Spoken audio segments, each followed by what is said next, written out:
Samantala, nag-alinlangan si Moriam kung gagana pa ang kanyang sword chi, ngunit naghanda pa rin siya, naghahanda na makipaglaban sa napakalaking fireball ni Golwan, ngunit sa sumunod na sandali, ang higanteng globo ng apoy ay tuluyang natunaw sa hangin. Lubos na nagulat si Golwan, nagtataka kung ano ang nangyari. Habang sina Moriam at Joshan ay pantay na natulala, bamulong si Golwan sa sarili, naguguluhan sa kung paano biglang naglaho ang kanyang fireball, nagtatanong kung anong uri ng pandaraya ang ginagawa ng mga bastardong ito, agad niyang sinimulang magpakita ng isa pang fireball sa kanyang kamay. Tinutuya sila at ipinahayag na ang kanilang pakikibaka ay ganap na walang saysay dahil maaari niyang muling likhain ang kanyang mga fireball ng maraming beses hanggat gusto niya. Ngunit bago pa man niya matapos ang kanyang pangungusap, ang apoy ay sumabog mismo sa kanyang mga kamay, nag-iwan kay Golwan na nakadilat ang mga mata sa hindi makapaniwala. Ang pagsabog ay sumunog sa ilang nakapaligid na puno, at nakatayo mismo sa gitna nila ay si Yuwon, hawak ang kanyang demon sword. Agad siyang nakilala ni Joshan at Moriam, naglabas ng napakalaking buntong hininga ng kaginhawahan, sa wakas ay ligtas na sila, at higit sa lahat, si Yuwon ay buhay. Dumating si Yuwon sa tamang oras upang iligtas sila mula sa tiyak na kamatayan, ngayon ay nakasuot ng kanyang nanosuit. Sa sandaling makita siya ni Golwan, isang malamig na pawis ang pumutok sa kanyang buong katawan mula sa napakalaking panganib na kanyang nararamdaman. Nagtataka siya kung ano ang nakakatakot na sensasyong ito at kung bakit ang gayong malagim na pakiramdam ay nagpapanginig sa kanyang buong katawan. Inamin niyang hindi niya ito naiintindihan, ngunit alam niya ang isang bagay, kailangan niyang tumakbo kahit ano pa ang mangyari. Dahil dito, tumakbo siya ng buong bilis sa kabaligtaran na direksyon mula kay Yuwon. May madilim na humahabol sa kanya mula sa likuran, na pumilit kay Golwan na biglang huminto. Sa harap mismo niya, lumitaw ang isang itim na linya, na humihila sa hangin mismo at kahawig ng isang miniature black hole. Nagpanik si Golwan sa loob, nagtataka kung ano ang itim na linyang iyon. Habang ang hangin ay marahas na hinihila papasok dito, pakiramdam ay ang espasyo mismo ay napupunit. Bago pa man niya matapos ang kaisipan, ang kanyang katawan ay malinis na nahati sa dalawa. Ganap na naputol ang penomenon, kakapakawala lamang ni Yuwon ang kanyang bagong pamamaraan gamit ang Demon Sword, hiniwa ang katawan ni Golwan ng perpektong dalawa. Sina Joshan at Moriam ay nakatayong nagyelo, lubos na nagulat sa pagpapakita ng ganap na kapangyarihan. Nauutal si Moriam, nagtatanong kung ang pinuno ng kulto ay literal na humiwa sa espasyo mismo. Ibinabalik ni Yuwon ang kanyang espada sa loob niya. Mukhang bahagyang nagulat din, na sinabing totoo lang ang kanyang intensyon ay putulin ang mga paa ng lalaki. Samantala, hilagang kanluran ng Chongai Mountains, patuloy na dinadala ni Wang Haiyal ang Diyos ng Espada sa kanyang mga balikat. Ang Diyos ng Espada ay dahan-daang nagsisimulang i-regenerate ang kanyang bagbog na katawan, pinapanatili ang kanyang ganap na konsentrasyon na nakatuon sa proseso ng paggaling, habang sumusulong si Wang Haiyal upang makatakas mula kay Yuwon. Pinagmamasdan niya ang kanyang Panginoon at napansin na sa kabutihang palad, ang pagdurugo ay sa wakas ay tumigil na. Sa paghusga sa patuloy na pagbabagong buhay ng kanyang katawan, tila nagawa niyang paalisan ang karamihan sa mapangwasak na itim na enerhiya. Nagtataka si Wang Haiyal kung anong uri ng enerhiya ito upang maging sanhi ng labis na paghihirap ng Diyos ng Espada laban dito. Idinagdag niya sa sarili na higit sa lahat, si Golwan ay masyadong nagtatagal dahil mahigit kalahating oras na ang lumipas. Malayo sa likuran nila, ang malayong apoy ni Golwan ay kumikislap ng malakas bago biglang naglaho, pinalitan ng nakakatakot na paglitaw ng parehong itim na linya.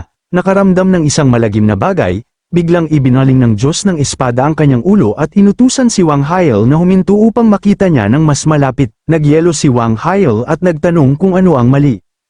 Ang mukha ng Diyos ng Espada ay isang pabago-bagong halo ng puro galit at malalim na takot dahil napagtanto niya na si Yuwon ay nakamit ang isang ganap na bagong antas ng kapangyarihan. Binigkas niya ang isang pangalan lamang, ang Demonyong Diyos. Sa tuktok ng bundok, mabilis na lumalapit ang paglubog ng araw habang ang mga tauhan ni Yuwon ay walang pagod na humihila ng puting tigre mula sa lawa.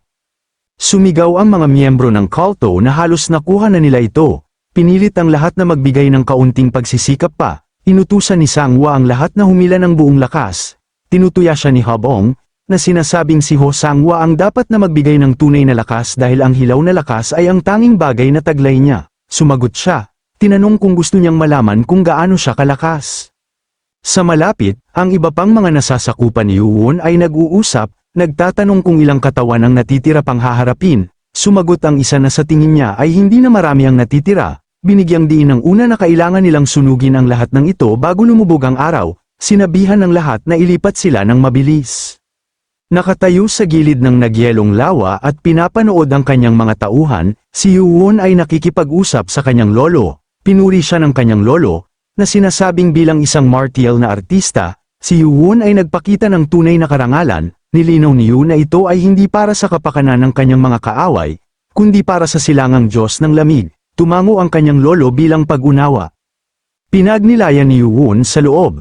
Kinikilala na ang tao ay nagtaguyod ng katarungan sa Chongai Mountain sa buong buhay niya, kaya hindi niya maaaring pahintulutan ang sagradong lugar na ito na madungisan ng mga bangkay ng Blade God Six Martial Clan.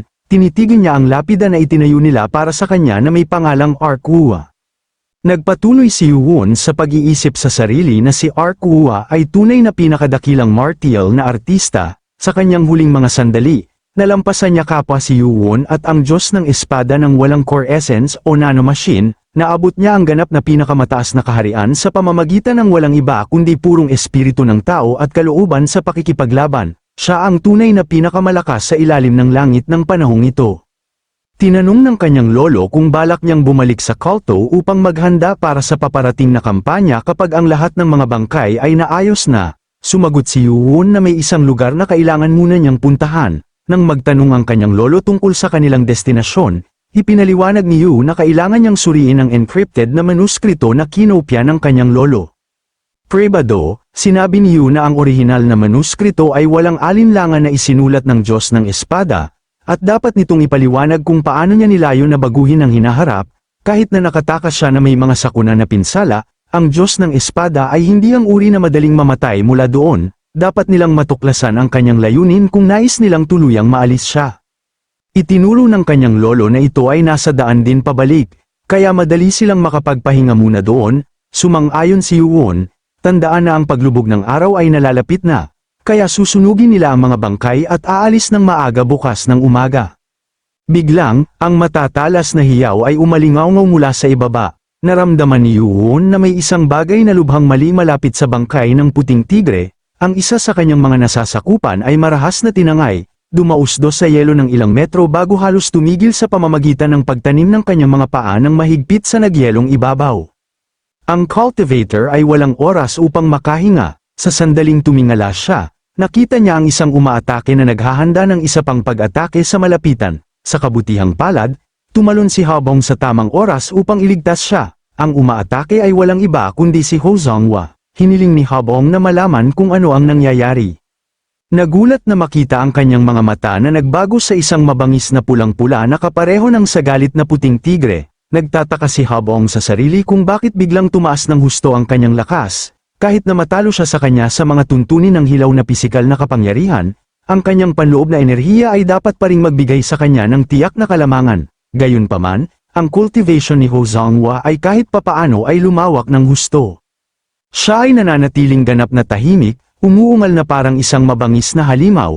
Napansin ni Habong ang masamang itim na enerhiya na naglalabas mula sa kanya. Sa kanyang kamay na mahigpit na nakakapit ni Habong, inabot niya ang kanyang likuran gamit ang kanyang malayang kamay upang hawakan ang kanyang palakol, naghahanda para sa isang napakalaking pag-atake.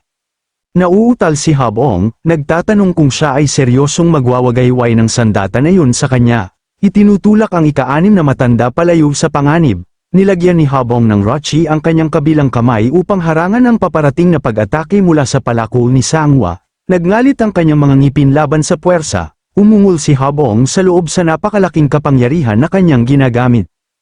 Kahit na pinrotektahan niya ang kanyang kamay ng chi, nararamdaman pa rin niya ang durog na epekto na kumakalat sa kanyang braso. Naging malinaw na si Ho Sangwa ay hindi magiging matino anumang oras. Napagtanto na wala siyang pagpipilian, pinakawalan niya ang kanyang naglalagablab na firepower, ipinahayag na susupilin muna niya siya.